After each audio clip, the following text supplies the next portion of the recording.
Agradezco mucho a Nicolás Caro Presi. La verdad que quería que vengamos al aire porque estos no paran de hablar de fútbol y tenemos otros temas para hablar. Nicolás, a pleno está. ¿Equipo? San Lorenzo. San Lorenzo. Como ayer con River. Tenía temas para charlar, ¿no? Sí, claro, obviamente. Había de qué hablar. Bueno, integrante del Secretariado Nacional de la UTEP. Ayer hablamos un ratito y tuvimos un problema en la línea y te agradecemos que hoy vengas para charlar un poco porque hablábamos de este número. Eran 66, ¿verdad? Los comedores 66 comedores los que a través de una reintegraron. resolución ministerial, o sea, el mismo ministerio dice que los va a reintegrar. Claro, pero que todavía, digamos, Todavía no hecho... hay nada. Ahora, si no ejecutan, primero que hicieron esa presentación a la justicia, segundo que renovaron los convenios en esa información que dan, o sea, hicieron una resolución ministerial renovando los convenios para esos 66 comedores. Si ya no cumplen eso, Claro. Es penal el Claro, problema ya. claro. Porque está desde desacato, más toda la denuncia penal que nosotros... ¿Cuánto tiempo la justicia les ordenó reincorporarlos? ¿Hace cuánto? La justicia le dio 72 horas para reincorporarlo. Bien. Esas 72 horas, en la mirada de la justicia, están, o sea, no se excedieron porque presentaron la resolución ministerial. Entonces, eso indica que van a estar las tarjetas para esos comedores. Ahora, todavía no le informaron a los comedores, tal día va a llegar la tarjeta para que usted pueda comprar los alimentos. Eso tiene un margen de una semana, ponele, pero yo espero que no estén mintiendo, porque además va a ser un problema judicial muy grande para Petovelo, que ya en la causa penal está bastante complicada. Además del problema judicial, el tema es el problema social también, ¿no? Sí, Porque pero eso es lo que no le importa a ellos, me parece. ¿tienen un número ustedes, más allá de los comedores de ustedes, ¿no? ¿Cuántos comedores cerraron por falta de alimentos en el país? ¿Cuántos cerraron? No te sabría decir. Había en funcionamiento casi 30.000 comedores a lo largo y ancho del país, de los cuales ninguno fue abastecido por el gobierno nacional. Esos eran los que estaban siendo abastecidos por el gobierno nacional, claro, hasta que llegó este gobierno. Sí.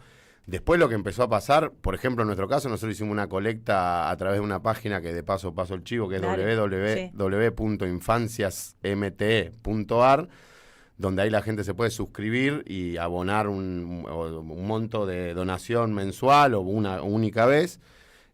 Ahí además lo que nosotros estamos haciendo es lo mismo que hacíamos con el ministerio, que es rendir cómo se compró los alimentos, a qué comedores fueron a parar, etcétera. Después algunos municipios, algunas gobernaciones provinciales, algo de alimento también están enviando, pero nada de eso reemplaza el funcionamiento de lo que existía. También hay donaciones de almacenes de barrio. Muchas compañeras, por ejemplo, acá en Caraza y Fiorito, se levantan 5 de la mañana, cobrando 78.000 pesos. Se levantan 5 de la mañana, se van al mercado central, revuelven los contenedores de descarte. Es la basura. Es la basura del mercado central. Sí. Y ahí clasifican la verdura en mejor estado, y con eso lo llevan al comedor, lo procesan, lo limpian, y lo que sirve para cocinar se cocina. Antes, ponele, te donaba el carnicero, te donaba las alitas de pollo, pero hoy las alitas de pollo ya valen plata también, entonces como que no... está jodido. Incluso cuando nosotros empezamos estas donaciones privadas, ya hace 3 meses, los suscriptores eran una cantidad que nos permitió abastecer los comedores del NOA y del NEA, y un poquito de la Patagonia. Eso cayó bastante, porque también la gente que por ahí tenía un excedente que lo quería compartir con otro, también fue perdiendo todo ese excedente. Se fue degradando. Todo se fue degradando y cada vez más, y lo que vos vas viendo es que la fila en el comedor aumenta día a día, no es que disminuye, porque si disminuyera yo diría, bueno, capaz tienen razón, disminuyó la pobreza. La verdad todo, que son postales muy terribles, ¿no? Porque en estos días, a propósito del libro de Pedro Peretti, estuvimos hablando mucho de soberanía alimentaria y de Argentina como país productor de alimentos, ¿no? Que a todos les gusta salir y golpearse el pecho y decir cuántas toneladas producen de alimentos, y sin embargo está pasando esto en Argentina. Ya pasaba porque ya había muchas dificultades, pero esta política que está aplicando Javier Milei, en donde no es ni una torpeza ni una tibieza. No. Definitivamente quiere ajustar por ahí, quiere cortar por ahí, deja pibes esperando en la puerta de un comedor. Eso es muy terrible. Pibes y jubilados. Pibes, jubilados, la cantidad de jubilados mamá, y jubiladas, ¿no? Que van sí. a hacer la Los fila jubilados para comer. Sí. O sea, van muchos niños, van empleados formales. Hay gente con trabajo que va a pedir comida a una olla popular porque para pagar los servicios, para pagar el alquiler, ahorran en comida. Tipo que van con el uniforme, con el tupper, y llegan a la casa con el tupper. Nosotros tenemos un comedor en Constitución que asiste 4.500 raciones diarias, pero hable lunes, miércoles y viernes. A ese comedor hay gente que se toma el tren o se cola el tren en La Plata, en Varela, para venir a buscar un tupper, se come una bandeja mientras está esperando su tupper y se lleva el tupper para ir a comer a la tarde con su familia. Esa es la situación que está viviendo. Y ellos se inflan el pecho. Cuando fuimos a la CIDH, que también fueron ellos a defender supuestamente la posición del gobierno, dijeron que aumentaron la AUH, que aumentaron la tarjeta alimentar, lo cual es cierto, la aumentaron casi a los niveles de la inflación. Ahora, lo que yo estoy diciendo es que hay un sector al que no están llegando, porque esa gente no es que va a hacer una fila a un comedor donde hay violencia, porque a veces no alcanza para todo, donde hay frustraciones, donde hay un montón de cosas, donde incluso ir a pedir alimento a un comedor es un acto que te modifica internamente, digamos. Están yendo ahí. Y no es que yo estoy pidiendo alimento porque quiero tener, como dicen ellos, alimento para administrar la pobreza y qué sé yo. El problema que estamos teniendo es que en la fila de nuestros comedores hay violencia con la compañera que sirve el alimento. O sea, se pelean por la comida. Se pelean por la comida. Se pelean por la comida. Porque a veces no te alcanza para servir a la cantidad de personas que asisten. Después vos buscás la vuelta y le das un poquito de arroz para que de última cocinen en la casa, lo que sea, pero no está alcanzando. O sea, solo en Constitución, que es lo más bestial que tengo para describir, pero se cocinan 28 ollas de 50 litros por día. Es un montón de comida. Entonces, eso es lo que está pasando. Y la otra cosa, el otro fenómeno que está pasando es que en los barrios populares, quien asiste a la gente que está necesitando laburo, comida, qué sé yo, es el narcotraficante. Entonces, eso que ellos dicen que están combatiendo es mentira. El narcotráfico nunca tuvo el poder político que está teniendo hoy en los territorios, pero porque ya no es a fuerza de pistola, sino que ya es cubriendo los agujeros que fue abandonando el Estado, en un contexto donde además vos le permitís blanquear sin ninguna pregunta. Y además después le prometió que va a borrar los registros de quienes blanquearon. Ni Pablo Escobar soñó una política así. No, claro, vamos a eliminar los datos, dice Javier, vamos a ver si le encuentra la vuelta. Pero, digo, había una descripción de esto, Jair, ¿no? Cuando Javier Milei decía cuál era su programa, había una descripción de que podía pasar esto, de la instalación de los narcos, de las políticas que los benefician y demás. No, totalmente, y me parece que algo de lo que describe Nicolás tiene que ver con cómo se está expandiendo el sujeto que va hoy en día a los comedores. Te digo, yo vivo en un barrio que es Almagro, que es un barrio laburante, de clase media. La iglesia que está en la esquina de Corrientes y Yatay tiene una cola que da vuelta a la manzana, algo que siempre fue un comedor pero que no se notaba en estas cantidades. Y te sumo algo para preguntarte en relación a lo que traías, que es un tema que no se habla tanto, pero que me parece que es muy importante, que es las cocineras que le ponen el cuerpo todos los días, ¿no? Porque siempre hablamos de los pibes que van a pedir, hablamos de los viejos que van a pedir, y la verdad es una situación muy fiera, pero hay algo que queda más invisibilizado, que me parece que son las cocineras comunitarias, las doñas, porque la mayoría son mujeres que le ponen el cuerpo ahí, que antes quizá tenían un ingreso con el potenciar trabajo, con alguna colaboración con cooperativas de forma más virtuosa, y que me imagino que hoy también tiene una realidad bastante fajada. A esa compañera le bajaron a la mitad el ingreso. Esa compañera nosotros habíamos logrado durante la pandemia que, porque nosotros cuando armamos la economía popular vos tenés trabajadores que generan su ingreso, el cartonero, el textil, el rural, es decir, lo que vos tenés es que generan ingresos de subsistencia, y nosotros con el potencial trabajo lo que proponíamos era la mitad de un mínimo vital y móvil para darle un poquito más de dignidad a ese trabajo. A las cocineras el problema es que la cocinera, la que atiende esos lugares, espacio de cuidado de primera infancia, refugio de mujeres, espacio de recuperación de adicciones, todo, más la atención a esta gente que va a las ollas populares, que además un comedor no es solo darte un plato de comida, es un espacio de escucha, de contención, de acceso a abogados, nosotros decíamos, psicólogo, un baño, un poco de ropa, armábamos feria americana para que los que no tenían ropa se lleven, entonces... Bueno, esa compañera cobraban con el nexo, que era el salario social complementario más un ingreso más. ¿Qué hacíamos con eso?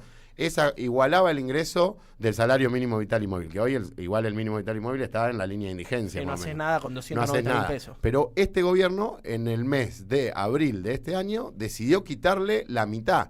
Es decir, una compañera que estaba ganando o sea, son 78 más 78, 160.000 pesos, hoy está ganando 78.000 pesos. Obviamente lo que está pasando es que tienen que distribuir el tiempo entre salir a buscar la plata por otros lugares y seguir parando la olla. Ahora, lo que yo admiro de esas mujeres es que siguen parando la olla y a veces ni duermen para poder ir a servirle la olla al vecino, que es lo que yo digo, a pesar de que ellos están predicando el sentimiento del individualismo, del sálvese quien pueda, en los sectores populares la solidaridad crece a un montón. Lo que está pasando es que cuesta orientar la bronca hacia los lugares correctos.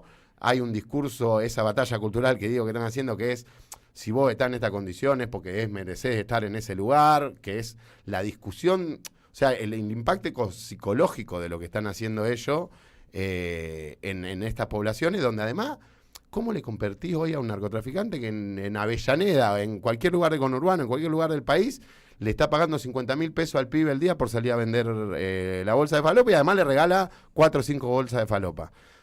Además de que cuando a un par de comedores han llevado pollo, carne, de que cuando un vecino necesita un préstamo, ¿quién se lo da? Se lo da el trans. Entonces corriste a la organización social, corriste al Estado, estás corriendo a la iglesia, el único que está teniendo poder ahí, y además eso lo digo porque es grave, nosotros Argentina éramos el único país en la región que no tenía el control de esos territorios por el narcotráfico, exceptuando el problema, ponele Rosario y algo Salta, después vos tenías la comunidad organizada alrededor de la iglesia, alrededor de un club, alrededor de la sociedad de fomento, alrededor de una organización social.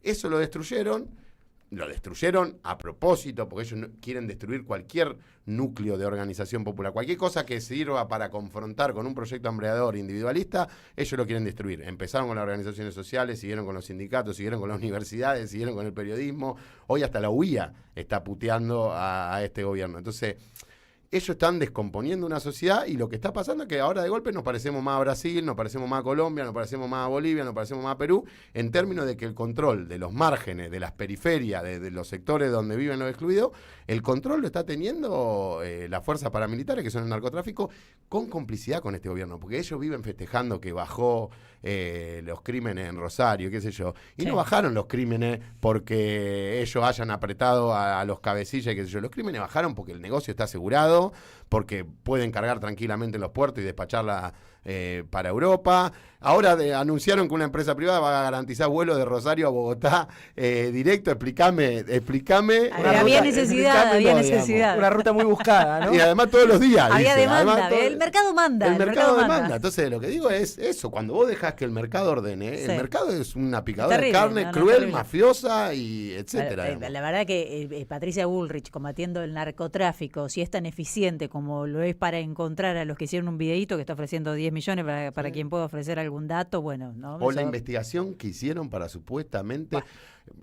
reitero lo que pasa en los barrios populares. Hoy un pibito de 9 años que juega en la calle todos los días en su barrio popular vio en estos últimos 12 meses, 11 meses, vio cómo allanaban más veces comedores populares que la casa donde sabe que venden la droga. Entonces, eso es pedagógico en la mente de ese pibe. O sea, vos va a quedar asociado la organización popular con muchas más cuestiones de criminalidad y de persecución policial que vender droga, digamos. Estamos escuchando a Nicolás Caro Presi, que es integrante del Secretariado Nacional de la UTEP y referente nacional del MTE. La verdad que te agradecemos un montón que hayas venido. Yo, para cerrar, no sé, Jair, si te queda alguna más, sumá, pero para cerrar me gustaría preguntarte... ¿Cuál es la reflexión con toda esta gente que va a los comedores, que le está pasando horrible? Hay mucho votante de Javier Milei. ¿Qué se escucha? ¿Qué se dice? Porque lo que imponen es que las encuestas están bárbaro y que están todos cerrando fila, por más que la estén pasando mal, detrás de las políticas de Javier Milei. ¿Qué es lo que se escucha? Mira, nosotros tuvimos una discusión. Nosotros no solemos discutir a quién votás o no en la organización, porque somos una organización gremial y tratamos de no mezclar las cosas. Pero tuvimos asamblea porque yo le decía a los compañeros, si el chabón está diciendo que la justicia social es una aberración, todo lo nuestro funciona gracias a la política de justicia, o a la lógica, o al concepto de justicia social atrás de la política.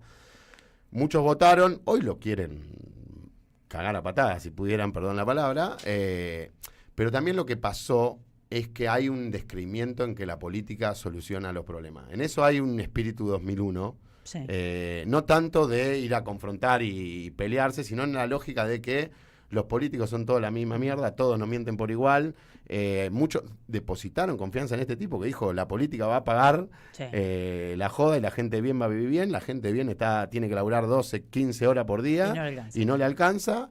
Entonces hay un descontento. Lo que veo es que ese descontento es muy difícil depositarlo en algún horizonte esperanzador de resolución a través de la política. Entonces, lo que termina triunfando en la cabeza de las personas, y eso es lo que tratamos de confrontar con asamblea, con militancia, qué sé yo, es el sálvese quien pueda. O sea, si tengo que laburar 17 horas, tendré que laburar 17 horas para que mi hija pueda... Porque además, el hecho de que el tiempo valga tanto, lo que lograron ellos es que tu tiempo de trabajo valga menos, por lo tanto tengas que trabajar más. Entonces, tu tiempo vale oro. Entonces, te robaron el espacio de ocio, te robaron el espacio de reflexión, te van robando los espacios donde vos procesás la vida que vas llevando. Rompen todo el entonces vínculo. Van rompiendo la comunidad, digamos, las redes, todo. Hace unos días alguien me dijo algo que me pareció muy interesante. A diferencia del 2001, no hay explosión, hay implosión. Exactamente. Y eso es terrible, ¿no? Es que además, si vos pensás, el 2001 es producto de la política de los 90. El del 94 en adelante, cuando se acrecentó la crisis.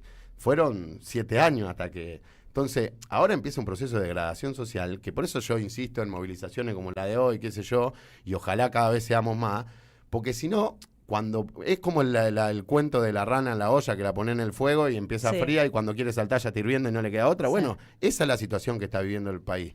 Porque va a haber mucha gente que va a vivir bien ahora. 8 o 9 millones de personas van a mandar la nena a Disney en el cumpleaños de 15, van a viajar a Europa, van a ir a Cancún, van a ir a Brasil. Hay un selecto grupo, digamos. Hay un selecto grupo que la va a pasar bien, clase media alta, clase media. Ahora en verano se va a Brasil, por ejemplo, pues le queda mejor que ir acá. Va a estar barato. Yo, por ejemplo, me crié en Misiones. En los 90, para un misionero, ir a hacer las compras a Brasil o a Paraguay, ibas con 2 pesos y volvía con el auto lleno, digamos. Claro. Eso debe estar pasando la misma situación en este momento. Entonces...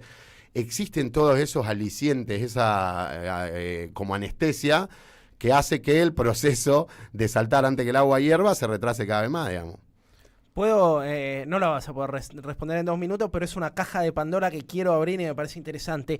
¿Qué reflexión hacen ustedes sobre el debate sobre los planes sociales? Digo, habiendo pasado el albertismo, habiendo estado ustedes también conformando la UTEP como un brazo fuerte que viene a discutir las políticas sociales y habiendo llegado Milei.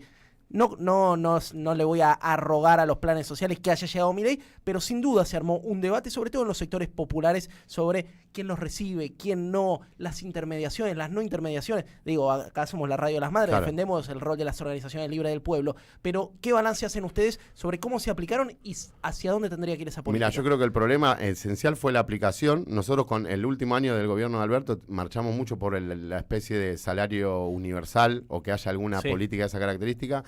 Nosotros, lo que existía era el salario social complementario. Para vos tener el salario social complementario tenías que ir a cumplir horas de trabajo en una unidad productiva, tenías derechos y obligaciones. No recibías el potenciar trabajo por pertenecer a una organización, recibías el potenciar trabajo por pertenecer a una unidad productiva.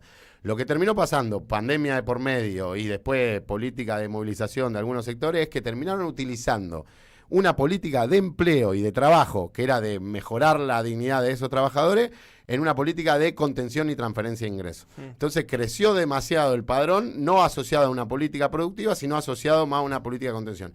Esa fue nuestra principal discusión. Yo lo que creo que hay que discutir cuál es una política de trabajo y cuál es una política de transferencia de ingresos. Por ejemplo, una política de transferencia de ingresos es la UH.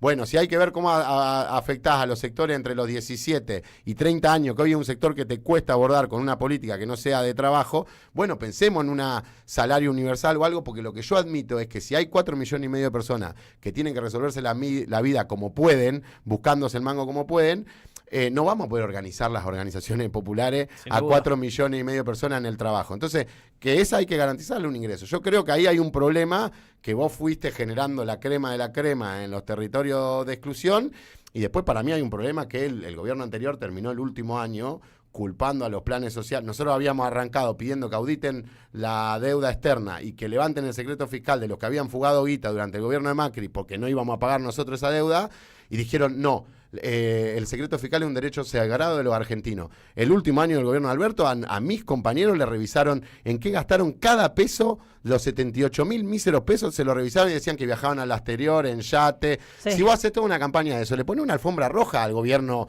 hambreador que viene para sacarle toda esa cuestión. Entonces yo también creo que hay una cuestión de cómo discutimos en el peronismo a este sector que nosotros llamamos economía popular, que es gente que no consigue empleo formal, ni en el Estado, ni en el sector privado. Si van a generar política para que lo incluyan, me parece perfecto. Mientras tanto, tenés que mantener algún nivel de vida digna para esos compañeros y compañeras. Nico, gracias por venir hoy al estudio. Por la invitación. Gracias por acercarte. La verdad que es muy interesante escucharlo y me parece que no tenemos que perder de vista esto que acabas de relatar, que es muy crudo lo que está pasando hoy en los comedores, digo, la pelea por la comida.